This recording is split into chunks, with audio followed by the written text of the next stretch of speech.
Hi friends, இன்றைக்கி ஒரு mini vlog பார்க்கலாம். இது சாட்டர்டே எடுத்த வீடியோ. இன்றைக்கி காலையிலேயே லஞ்சுக்கும் சேர்த்து ஒரே சாப்பாடு அரிசி பருப்பு சாப்பாடு வச்சுட்டேன். அதுக்கு சைடிஷ் வந்து தேங்காய் சட்னி அரைச்சிருந்தேன்.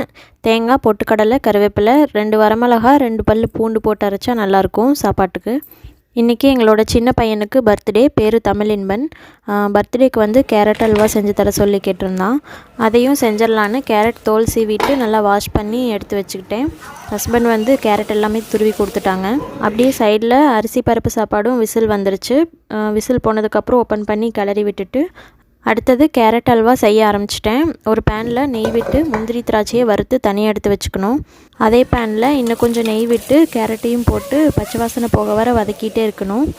கேரட் பச்சை வாசனை போனதுக்கப்புறம் அது மூழ்கிற அளவுக்கு பால் ஊற்றிட்டு அது வத்துற வரைக்கும் வேக விடணும்.